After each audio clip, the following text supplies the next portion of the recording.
So my question is, where you at? You must be going to talk to them. Yeah. Okay. Fuck, I don't got no business. I don't got no business there. But I was gonna say you gonna have your gun when you go to them. But that's another story for another day. What I'm saying is, I've been that kid. Oh no, I got you. Now That's what I'm saying. as a younger generation, you can't honestly sit and say what you're doing makes your community better. It don't. You can't honestly look somebody in the eye and say it makes you better. It helps you and your brother, sister, whatever, move forward. You're only killing yourself. I think just having that conversation that you had, I think that's the starting point. it's a good starting point. Yeah. We just have to work and figure out how we, in our community, we can build a better sense of community. How do we Because do we've that? lost that. How do we do that? Where it's like, How do we do that? How? I mean, Just being open. I mean, because I have to or push you know that. what? I'll tell you how we do it. Okay. When you look at another black man, I look at another black female, I see yourself.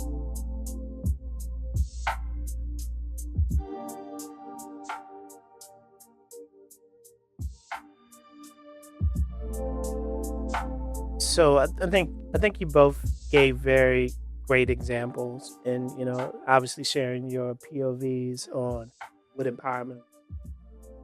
My takeaway from both of you guys' responses, I think that empowerment for me, this is like a personal mission. Okay. Right. Investing in someone else. When I come across young men, and to your point, I may be different because what I do is, like, especially if you're going to occupy my space, and my access is, it's no price, it's in value. So I take that very personal. Like if I invite you in my space or you come across me, however our paths they cross, right? I consciously look into that young man and say, can I see myself at all in him at any point in my life? You know what I mean? Because we were talking about this earlier. For me, I don't supposed to be here. The things and the lifestyle that I was in, to be the age that I am, and to now be able to give back. That's why we started the nonprofit and all the things that I've done, over the last 20 years of my life. I think it's a personal promise that I've made from a spiritual perspective. But then there's also a personal obligation. So when I run across these young men, I don't agree with them, but I also have to take a step back. Until you said grace is a very powerful. I intentionally look when I come across young men to see one or two things of myself. And most of the time, I'm looking for the most negative things, right? Because I would be a much different person today if I had somebody come into my life when I was 14, 16, when I was a juvenile delinquent, when I was doing things, when I was trying to figure things out because I didn't necessarily have my father in my life. You know what I'm saying? So I intentionally look in these young men and I look to see the good and the potential. Now, they can fuck it up. I'm not going to be honest. Like, I ain't going to keep giving you passes. But if you are, you're just curious or you want to do better, then I'm going to invest the time. That's what I think empowerment is. I think that, for me, I have a personal connection. I have a personal nexus or connectivity tissue to kids that grow up in, underprivileged parts. When they count you out,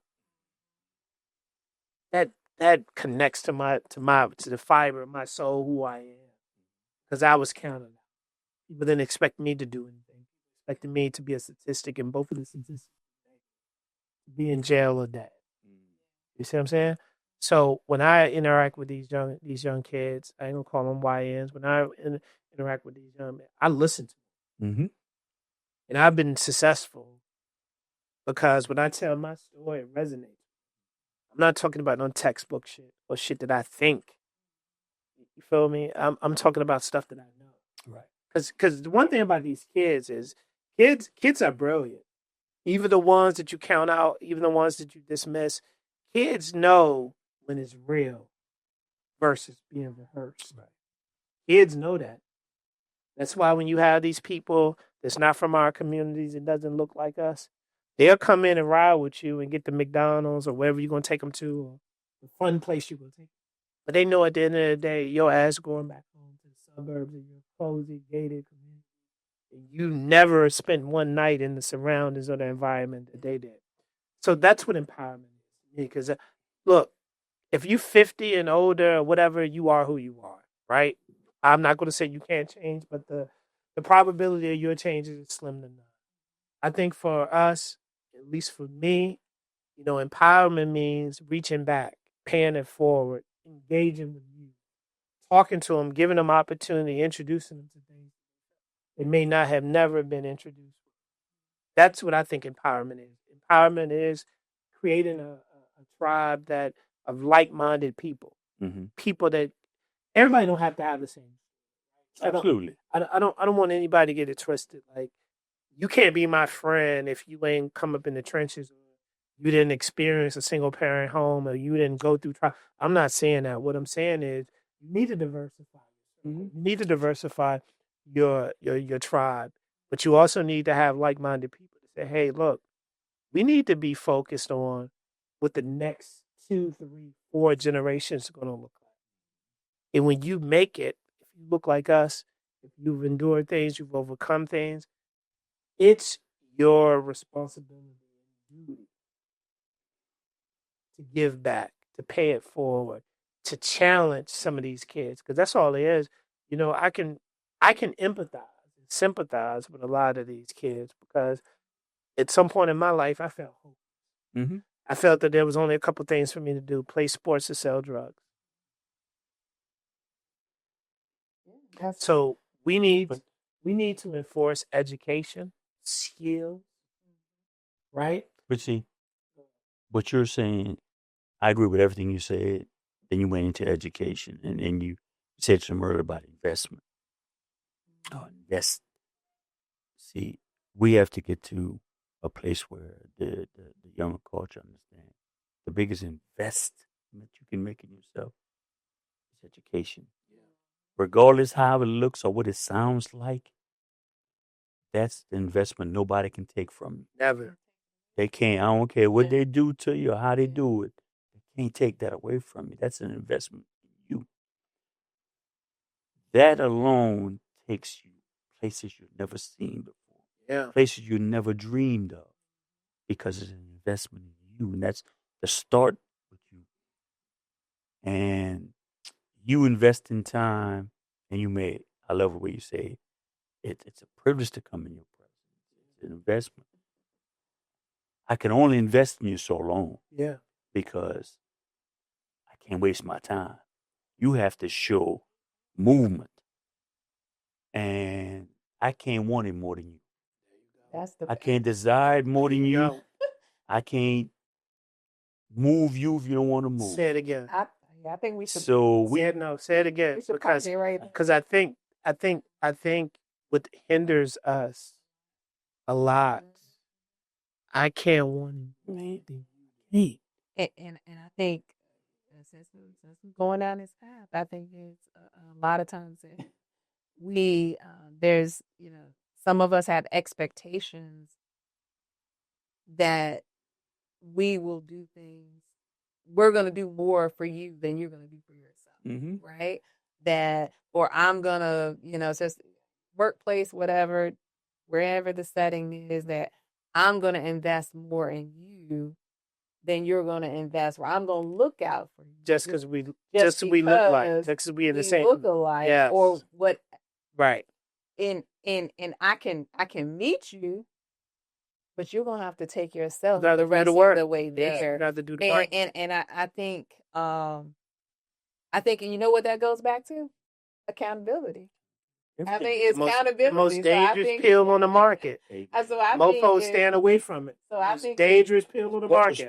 I think if anyone, if you're watching, you watch this, if you take anything away from anything that we say, is the accountability piece. I think that's what's missing. I think we do a lot of deflection in our community. I mean, there's a lot of trauma, a lot of hurt, a lot of pain, and things that have happened. But I think in order for us to move on, so getting back to your other question, how do we move on? The how is accountability. Because accountability means that we know all of these things happen, but in order for us to move on, we have to be accountable for the here and now.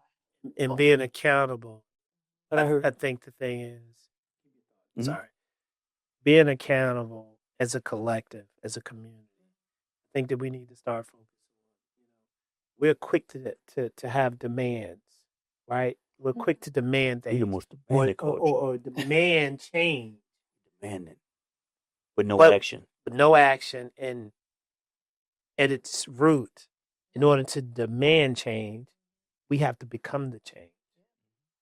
And I think that in order to demand change, we have to become. And I think that ties back. Because ain't nobody giving you nothing. Right. I have to see a change in you. And what Kid Cali said brought me to something E.T. said a while back when COVID hit. And he said, and it goes back to our community. Just because you're on the shore yelling at the people in the boat to keep rowing, just because you're close to the boat, means nothing. You got to be in the boat. Meaning you have to have some action. You think because I'm yelling, keep going. Oh, I'm in the water. I'm in the water. No. You got to get in the boat. You got to put a row in your hand and row, even if it's against the waves. You got to get in there and struggle with them and struggle. But I like that. And I think that's a good segue to the next segment. What you're describing is going from surviving to thriving. Let's talk about that. So I think that for so long, and I would be very disingenuous if I don't. I think that from a psychological perspective, right? Given the things that we've been doing, we already kind of talked about how the education system is very jaded, right? And then you bring in the propaganda from a media perspective. You talk about the social economics, right? There's a lot of divides externally to our community and then actually internally within it, right? So when we talk about like how do we as a people, right? Because this is Black Empowerment Month. How do we as a people shift from a psychological perspective from survival mode or mindset to a growth mindset or mode? How do we do it? Right? Because I would be remiss or, again, being disingenuous if I did not talk about history and the psychological, the trauma, the generational trauma. Because it's not like, 20s, 30s, and 40s. We were prosperous people. We built our own towns, had our own financial markets. We talked about it. It's from a Black community. Those are our most prosperous. And I know people going to say, well, from a financial, you talk about dollars and cents. You look at, but no, you got to take the wealth that was generated back then and put it in today's, in times with inflation and everything. And what I'm saying stands true. Those are our most prosperous years. Think about the Black Wall Street, Tulsa, Oklahoma's. And again, we've talked about this on many shows before.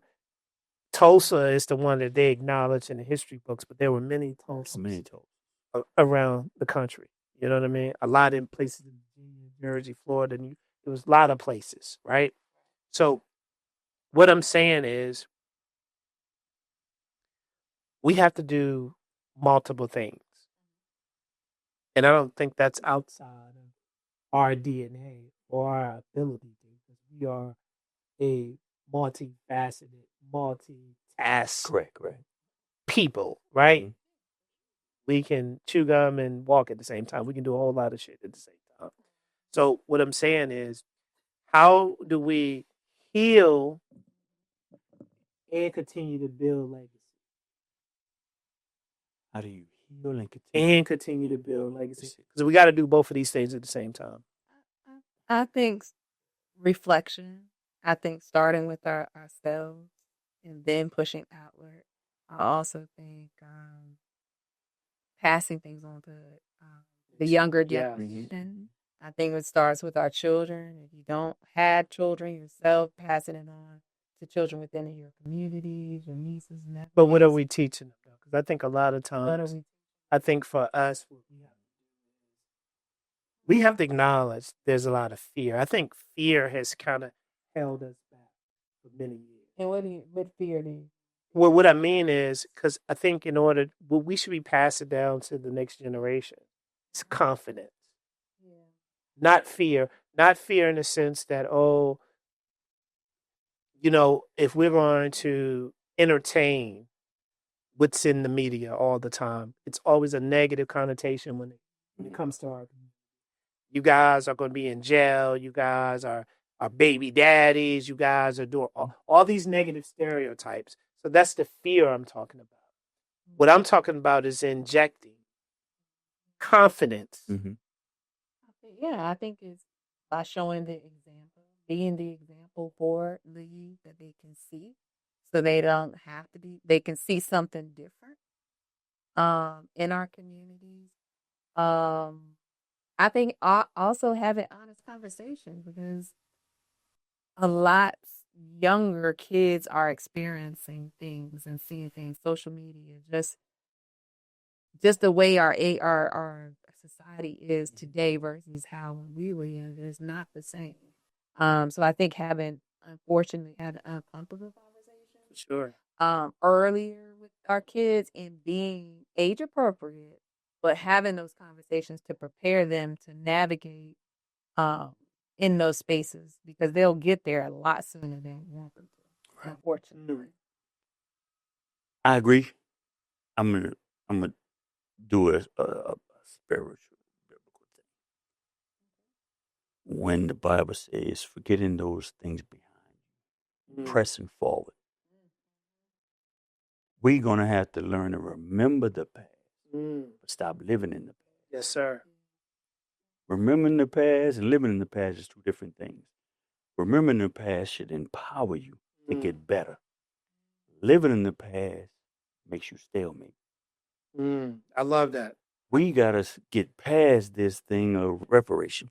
We gotta get past. Yeah, that's not gonna happen. That's not gonna happen. Yeah. We gotta get past the things of understanding what's remembering the past and what's living in the past. That's what's killing us. We have a hard time distinguishing living and remembering. Remembering that should catapult you to be better. I love what you're saying. I don't want to cut you off, but what you were saying was going to be one of my next talks. Oh, I'm taking it from you. Go ahead, bro. But it go ahead. But it's just powerful because for me, it frustrates me sometimes because we live in the past so much instead of remembering the past, and it hurts me because it stalemates us from getting better. So to your point, what I was going to say is when we're trying to inject confidence, right, and hope, and trying to establish that understanding with the younger generation, I think it's important for us to acknowledge, we did go through a struggle, but we're not just descendants of struggle, right? We're descendants of strength, resiliency, innovation. Absolutely. And absolute brilliance. Because what we talked about earlier, Black history is everything. Black history is American history, it would be no America. It would be no United States of America without Black people. And I think that, for so long, generation after generation, our contribution has been reduced or minimized because they're trying to rewrite history. Right? The reality, what is it, 75,000 patents? The ones that they didn't steal. 50 or 75, I can't remember. But my point of it is, everything that the other side created two or more things that's equally or more important this country. And I think that we have to constantly remind our children of that, of our contributions, and make it our own, make it our business. Right. Day to day, things that you have in your house, no matter if you're living in poverty and the low end or whatever the case may be, or you living in a mansion or whatever, you need to go as a Black person and remind, if you got younger kids or older kids that just may not know, you need to tell them every day they pick up something. This is an innovation by somebody that looks like you. And so if we constantly do that, yes, and reinforce that every day, that reminds our children that, hey, we're not what they define us as. We're not just these ignorant people. They didn't just find us roaming the wilderness, butt naked and shit, and no language. And we need to do a better job, right, of correcting history. And we do that starting in our homes, in our communities, our churches, anywhere where it's a large collection of us. If we need to get in a place where we feel comfortable enough to challenge respectfully. We talk about it all the time with my friends, like, oh, these young guys, these white, whatever, right? Oh, they ain't doing no fighting, they ain't doing nothing, they'll shoot you, they'll kill you. And I admit that when I grew up, we had respect for our elders, for our seniors. It's just things that we wouldn't do. Even, we're on the block, we're in front of our stoop or whatever, we're talking, and every other word can be a cuss word. But when somebody's senior come around, we clean it up. And those days are gone. But I don't think we're at a point in our community, in our society, that these kids are unapproachable. I think you have to go into it being respectful. And, as a Black man, I challenge Black men to go out and do that. And I think it's a way for everything. It's a way to communicate. It's a way to engage. It's a way to challenge, having a conversation. But you can't not want to engage or not have the conversation, but want to critique and badmouth. But see, talk down and look down on. But see, that goes two ways, though. I know we like to point the finger at the older women and men. That also is the younger generation. Well, got to be respect. Yeah. It's mutual respect. Because you have to go back to what you stated about being on the stoop. You have to understand and respect the person that's older than you, that's coming in good faith to talk to you. Nobody wants to get disrespected, and nobody's coming to you to be disrespected. And a lot of young people, nobody comes to our community. Nobody goes anywhere, last time I checked, to be disrespected. And what I mean by that is, you don't know how to watch your language. You figure, I'm grown, I can cuss about. No, nobody want to hear that. People trying to talk to you, and you trying to talk over them. It's so many disrespectful ways, and I'm not saying all of them. Just like you don't want to be disrespected, nobody's coming in your space to be disrespected. That comes to accountability and having that truthful dialogue. Because no matter you or anyone else coming, I'm coming to help you. Yeah. I'm not coming to hurt you, but I'm not coming here, and I'm not dang well going to stay here or come back here to listen to your lip and be disrespected. But I'm the problem. Because guess what? You going back to your community. I don't have to come back here. And I mean, people like to get on people, but that's the truth. I don't have to come back here. I'm coming here to help you in whatever capacity I can, if I can. But if you don't want it, just say you don't want it. Man, I could do something else with my time. Now that's real. I respect that. I mean, for me personally, when I engage, I've never been disrespectful. I've never been disrespected. Excuse me. And I mean, because it's your time. Time is invaluable. It's right. So that's kind of like always my angle when I approach the youth, right? Like the only reason I'm stopping and saying something to you because I care. If I didn't care, I'd be like the other 100 people that walk past. And it's a blessing you have.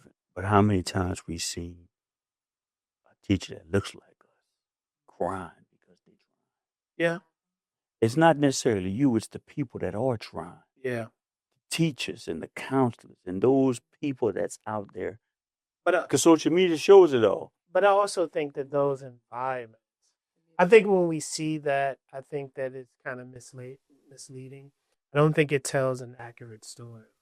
I think that, again, because I was a juvenile delinquent, and there were teachers that looked out for me. There were teachers that wanted to, help me. But I do think it starts in your mind, right? You have to see. I think for a lot of kids that grow up in those environments, I think they have to look around and say, hey, I don't want to be like this. I don't want to be the next statistic. Mm-hmm. So I think it takes. So does it go from our word of accountability to self-accountability? Well, to me, it's the same thing, but now, you know what I mean? But self-accountability really, that thing coming dead at you in the mirror. I think that, I think the kids get, I think that they just get I think we misunderstand a lot of the youth these days. We do. Because I think that, I think we kind of, or we can, I think we can kind of contradict ourselves a little bit because I think that the problem with it is, I think that we all have biases. We can see a group of young boys, young men, loud and obnoxious with their pants hanging down, guns on them, whatever. And we automatically say that they're whatever we're saying. Go back to the beginning. Describe them again. I want to see how you. That's my point. No. I just want just describe them again. But that's my point. And look, I'm not advocating. No. No. I'm not advocating for that. What I'm saying is, I want to hear this. What you're saying. Sometimes you can be in an environment that you have to be that. I mean, the reason why they're it is to be that. Why they have the guns. You have to be that. So my question is, where you at? What do you mean? You must be going to talk to them. Yeah. Okay. Look, I don't got no business. I don't got no business there. But I was gonna say you're gonna have your gun when you go to them. But that's another story for another day. What I'm saying is, I've been that kid. Oh no, I got you. Now that's what I'm saying. Yeah. I've been that kid, and what I'm saying is, I think if you really want to help kids, then your safety is always. Yeah, you got to be 100%. I'm not saying just go be reckless, pop out in the hood that you don't know nothing about. No, I'm not saying. Kill. Yeah, you asking for it. But what I'm saying is, you got to have common sense. You got to have criteria that's met before you go in there, right? I'm not trying to act like I'm just some guy that I go to any place, any hood, any set, and be like, yo, pull your fucking, no, I'm not saying that. What I'm saying is, being that I was once one of those kids, sometime in your environment, you gotta have that.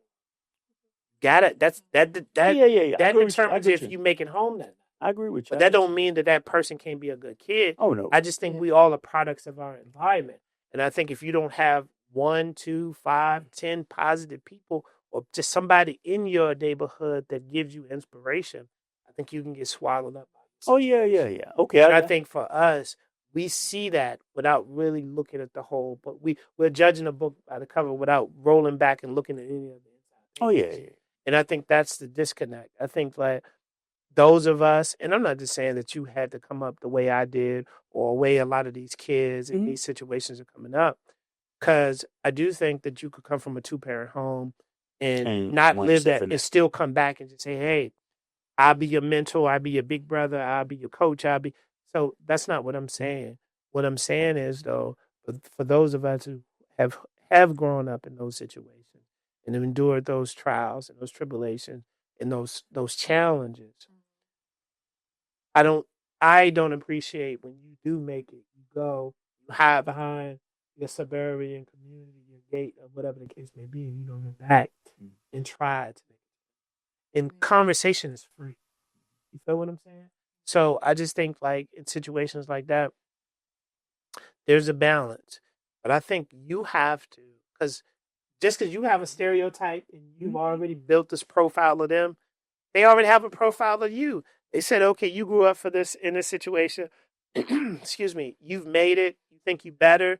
You hide out in the county and you look down on them. And a lot of people do that. How do they do that? All I'm saying is, I'm just trying to challenge one person out there. Say, hey, look, I grew up in that situation like that. Maybe you go through a program. I'm not saying that you come in, pull up in your fancy foreign in the middle of the hood, because something probably going to happen, especially if you're not from there. Oh, not something probably going to happen to you, man. What I'm saying is, you won't get something. What I'm saying is, I mean, but I can also rationalize and understand that it's the have and the have-nots. Mm-hmm. This is what it is. What it is. That's the life. It's some people that look. I'm not advocating for it because what my preference is for you always to go out there, educate yourself, gain knowledge, and go out there and make a way of honest. But that's not everybody's perspective. That's not everybody's POV. And I'm gonna piggyback off you, and I agree with you. Now I understand, because I thought you was just like, I was like, hey, no, but that would be reckless behavior. Yeah, reckless behavior. I'm going to use a number 10. If you saw 10 of them, 8 of them don't want to be that way. Like you said, they're a product of their environment. 8 of them know this is not the life. I just need an opportunity to get out this life. Yes. Or somebody to show me how. Right. 2 of them, they love it. They love their drilling. They love, that's fear. They love that fact. It's not what they want to be, but they fear me. But 8 of them like, man, this ain't the life.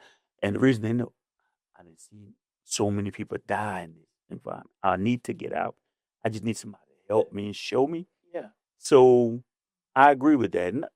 But that was my point. I think, like, for a lot of kids to grow up in those environments, negativity is only the consistent thing that they have.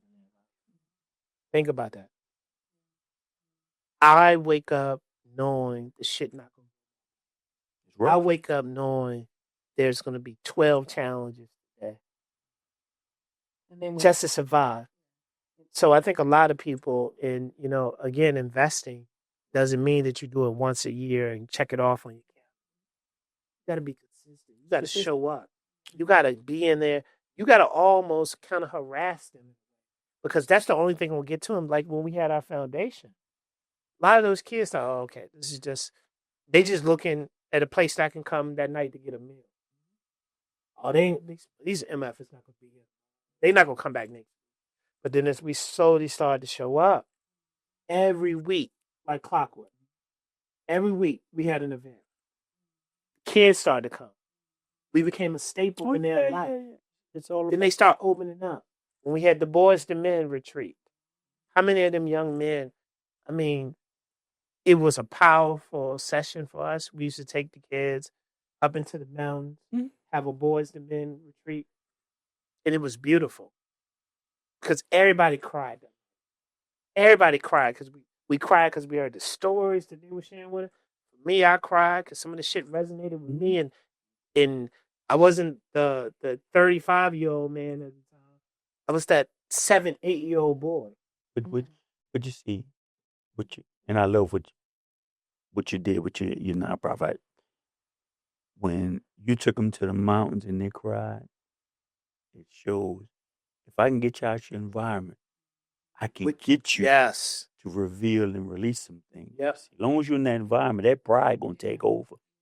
Because it's a character. It's a character. But taking you got to be that way. Taking you out of your environment will allow your emotions and you to release your true feelings. And second, I love the fact that we have to take them out of their environment and show them there's other things besides a concrete jungle. Sure. There is a place you can go and there's no gunfire. There's a place you can go. There's no police sirens. There's a place you can go that you can close your eyes and actually be at peace. Yeah. So once these young men understand that here's a place of peace, meaning that's one of the most valuable things. Because when you're in peace, you can cry. When you're not at peace, you can't cry. Because your ego and emotion take over. I think that's a good stopping point. We talked about a lot. And I think at the end we kind of went off on some tad bit. But no, I think that's good. That's good. That's good stuff. I think it's relevant, right?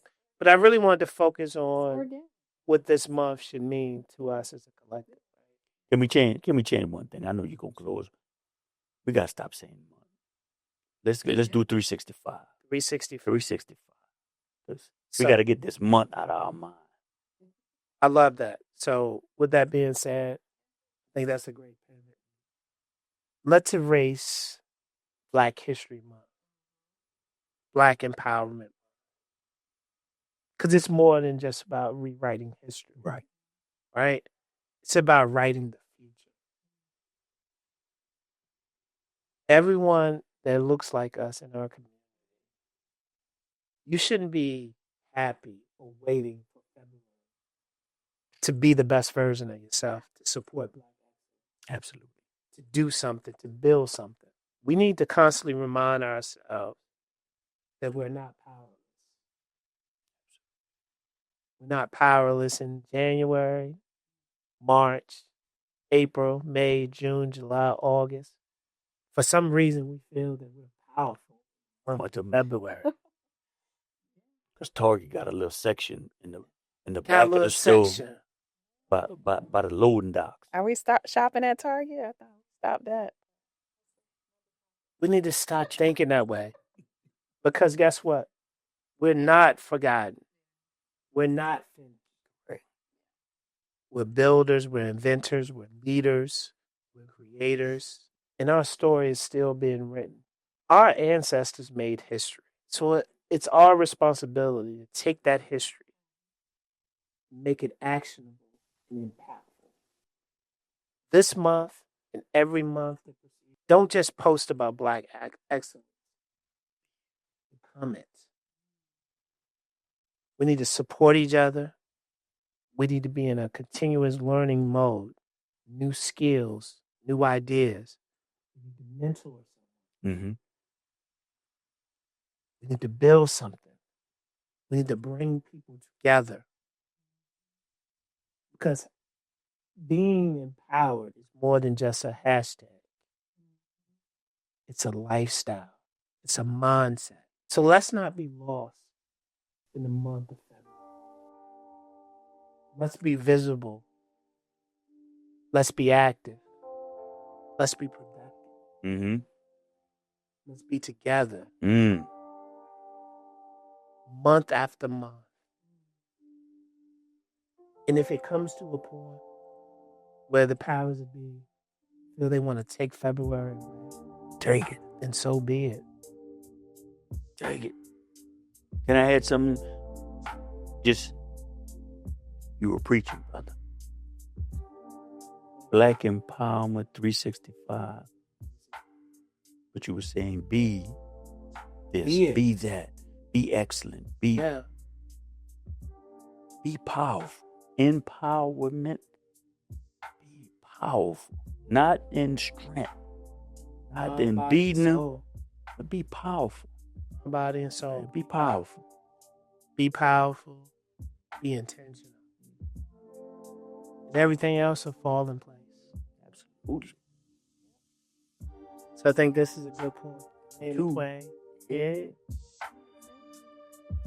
Happy Black Empowerment Month. Beyond 365. 365.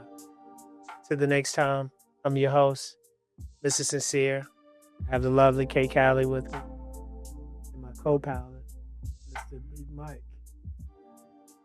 I think this was good. To the next episode. Be powerful. Be empowered. Peace.